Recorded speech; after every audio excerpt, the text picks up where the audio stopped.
Di tengah banyaknya spekulasi soal masa depan Marcelino Ferdinand, akhirnya ada kejelasan juga nih. Oxford United, klub tempat Marcelino bermain, resmi ngerilis daftar pemain yang bakal dilepas di akhir musim. Dan kabar baiknya, dua pemain timnas Indonesia, Marcelino Ferdinand dan Ole Romeni, dipastikan tetap bertahan. Yap, mereka berdua masih akan memperkuat Oxford United musim depan. Klub yang punya julukan The Youths itu menutup kompetisi Championship musim ini di posisi ke-17. Artinya, mereka berhasil lolos dari degradasi dan tetap bertahan di kasta kedua Liga Inggris. Ini juga jadi musim kedua mereka main di level ini secara beruntun. Nah, seperti biasa setelah musim selesai, manajemen klub langsung gerak cepat buat evaluasi. Mereka ngerilis daftar pemain yang kontraknya nggak diperpanjang dan juga nama-nama yang tetap dipertahankan.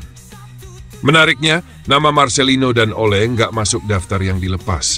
Artinya mereka masih masuk rencana pelatih Gary Rowett buat musim depan. Kalau ngintip data dari Transfermarkt, kontraknya Ole Romeni masih panjang banget, sampai Juni 2028.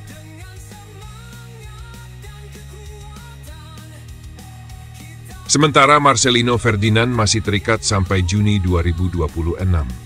Jadi buat kalian yang sempat khawatir Marcelino bakal cabut, tenang aja, dia masih stay di Oxford. Dengan keputusan ini, harapannya tentu Marcelino dan Ole bisa dapat jam terbang lebih banyak dan terus berkembang. Siapa tahu musim kan bisa jadi starter regular dan bawa Oxford finish lebih tinggi.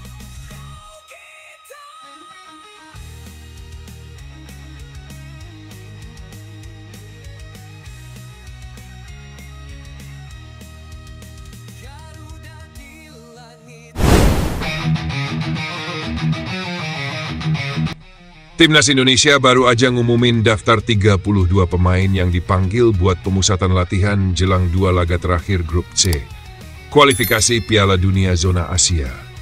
2 pertandingan penting ini bakal jadi penentu.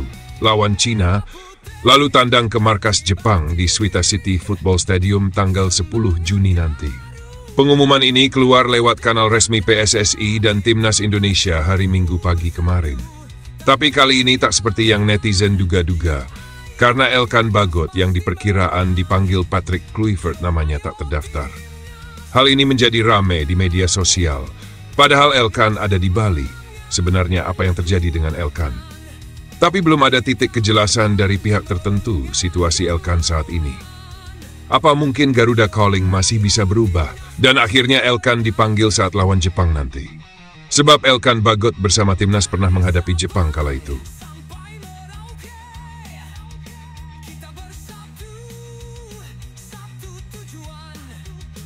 Ada kejutan, ada wajah baru yang lagi moncer di level klub. Salah satu kejutan terbesar, kembalinya Stefano Lillipali ke skuad Garuda. Gelandang senior ini terakhir kali pakai jersey merah putih pas lawan Turkmenistan di laga uji coba. Buat yang lupa, Lillipali udah debut sejak 2013 dan pernah bawa Indonesia sampai final Piala AFF 2016. Jadi, meskipun udah cukup lama nggak kelihatan, pengalamannya masih dianggap penting. Pelatih kepala Patrick Kluivert juga manggil lagi beberapa nama yang sempat absen. Asnawi Mangkualam balik ke tim, begitu juga Yakob Sayuri dan Yan Sayuri. Duo Sayuri ini tampil menggila bareng PSM Makassar musim ini, bahkan sukses cetak 3 gol perdana mereka di Liga 1.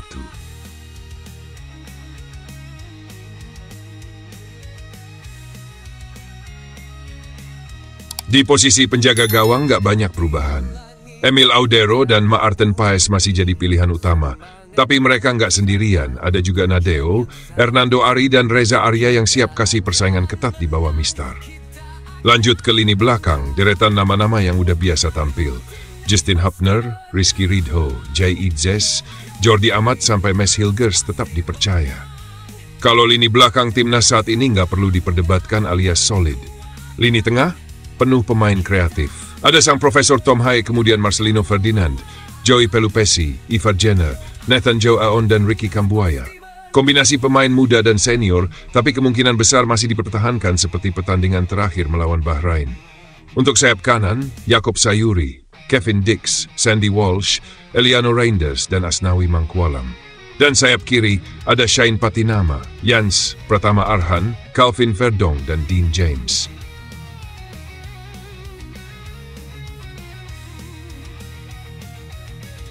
Buat urusan nyetak gol, selain Ole Romani, Rafael Struijk, Ramadan Sananta, Patrick Kluivert juga bawa 3 nama baru, Stefani Lillipali, Egy Maulana Fikri, dan Septian Bagaskara. Pilihan lini depan ini lumayan fleksibel, tinggal gimana nanti racikan formasinya pas lawan Cina dan Jepang. Tapi ada satu nama yang cukup bikin kaget karena nggak masuk daftar, Ragnar Oratmangun. Katanya lagi sakit terpapar infeksi virus. Absennya Ragnar otomatis buka peluang buat striker lain nunjukin kualitasnya. Karena alasan ini, pemanggilan kembali Stefano Lillipali buat ngisi kekosongan Ragnar Oratmangun. Pemain 35 tahun ini yang sekarang main di Borneo FC menjadi pemain paling senior di antara yang lain. Tapi meskipun udah balik ke timnas, perjuangan Lillipali belum selesai. Soalnya pelatih Patrick Kluivert cuma bakal bawa 23 pemain aja. Jadi otomatis Lillipali harus kerja ekstra buat nunjukin kalau dia masih layak bersaing dan dipercaya isi skuad utama.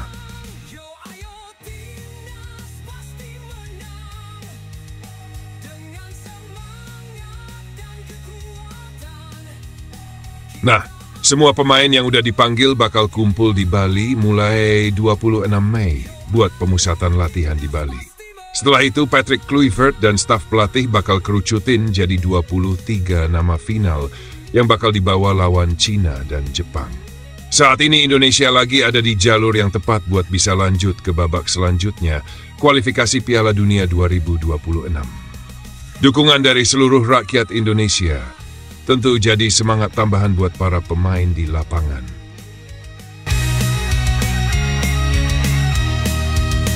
Garuda di langit, kita di bumi, semangat yang sama, tujuan yang satu. Kita akan menang, kita akan bangga. Yo ayo timnas pasti menang. Pelatih timnas Cina, Branko Ivankovic, siap-siap terdepak dari kursi kepelatihan. Soalnya, timnya bakal hadapi laga super krusial lawan timnas Indonesia di kualifikasi Piala Dunia yang bakal digelar di Stadion Utama Gelora Bung Karno, Jakarta, tanggal 5 Juni nanti. Kalau Cina gagal menang di laga ini, posisi Ivankovic sebagai pelatih bisa lengser.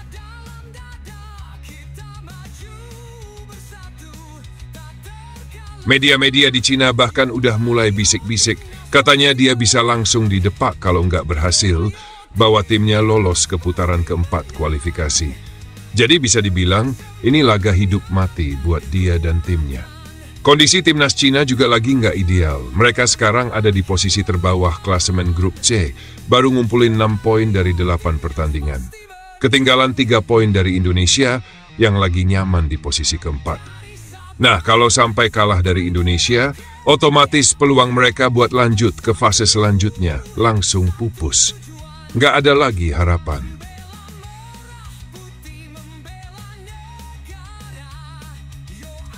Sementara itu, Indonesia datang ke pertandingan ini dengan semangat membara, apalagi setelah kalah tipis 1-2 dari Cina di pertemuan sebelumnya. Tapi meski kalah, waktu itu Garuda tampil cukup dominan di laga tandang. Jadi sekarang, main di kandang sendiri, mereka optimis bisa balas dendam dan amankan 3 poin. Skuad Merah Putih juga udah nyusun rencana matang. Timnas Indonesia dijadwalkan mulai pemusatan latihan di Bali tanggal 26 Mei.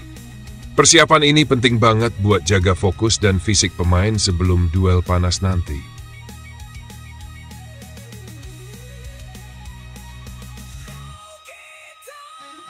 Di sisi lain, Ivankovic juga nggak tinggal diam. Dia bakal panggil pemain terbaiknya buat persiapan, mulai awal pekan depan. Laga ini jelas bakal jadi sorotan nggak cuma di Asia, tapi juga buat para pecinta bola yang ngikutin perjalanan menuju Piala Dunia 2026. Atmosfer Gelora Bung Karno pasti bakal menggila. Dukungan supporter jadi tekanan besar buat tim lawan. Buat Ivankovic, ini bisa jadi malam terakhirnya bareng timnas Cina. Gimana menurut kalian?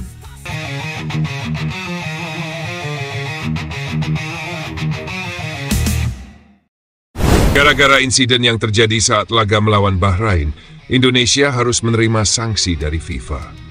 FIFA menjatuhkan denda sebesar 400 juta rupiah dan mengurangi kuota supporter sebanyak 15% saat laga penting melawan China.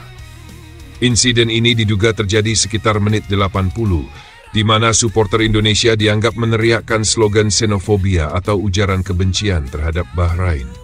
Namun, FIFA menyatakan bahwa pengurangan kuota supporter bisa dicabut jika tempat duduk yang kosong diisi oleh komunitas anti-diskriminasi dan terdapat spanduk kampanye anti-diskriminasi di stadion.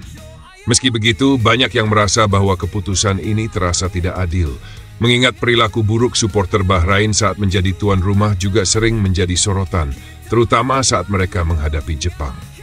Tapi, mau bagaimana lagi? Posisi Indonesia di AFC memang tergolong lemah. Tidak seperti Bahrain yang memiliki orang dalam di struktur tinggi AFC, sehingga berbagai pengajuan mereka seringkali diakomodasi dengan mudah. Walau begitu, Indonesia sekarang bukan tim penggembira. Dunia mengakui perkembangan timnas terus menunjukkan peningkatan. Di luar kontroversi tersebut, ada kabar menggembirakan. Tiket untuk laga krusial melawan China yang dirilis pada 15 Mei ini langsung diserbu. Walaupun harganya terbilang mahal, antusiasme publik sangat tinggi. Laga ini dianggap sangat penting bagi perjalanan Indonesia di kualifikasi Piala Dunia. Atmosfer di Stadion Utama Gelora Bung Karno dikenal sangat mengintimidasi. Bahkan menurut timnas Bahrain, atmosfer di JBK udah kayak neraka. Media Cina 163.com pun berharap FIFA tetap memberlakukan pengurangan kuota supporter Indonesia karena hal itu jelas akan menguntungkan tim mereka. Dengan kapasitas 80 ribuan penonton, pengurangan 15% berarti lebih dari 10.000 kursi kosong.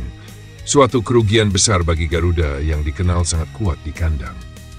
Meski dihantam isu, Indonesia tetap mendapat banyak dukungan dari luar negeri.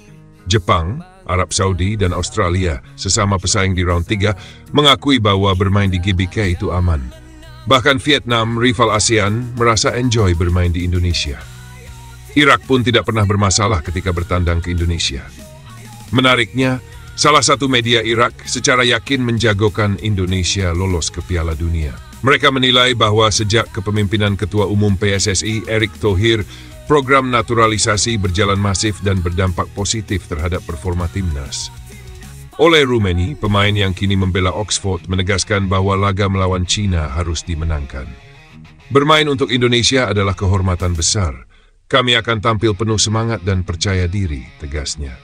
Sementara itu, Mads Hilgers yang selama ini selalu bermain di laga tandang, tak sabar bisa main di bawah dukungan puluhan ribu supporter tanah air saat timnas menjamu China nanti. Ia mengakui bahwa atmosfer timnas Indonesia sangat meriah, bahkan jauh lebih semarak dibandingkan saat dia bermain di Twente, Belanda. Di Jakarta, suasananya lebih gila, tapi para supporter mendekatimu dengan respect. Aku belum pernah bermain di GBK, tapi aku pernah menginap di sana. Gila banget sih, ujar bek tangguh Twente tersebut.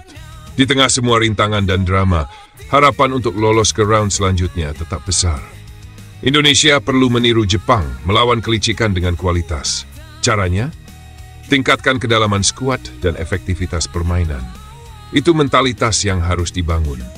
Semua pengalaman ini harus jadi pelajaran, terutama untuk pemain muda atau naturalisasi yang belum terbiasa dengan gaya main tim-tim dari Timur Tengah.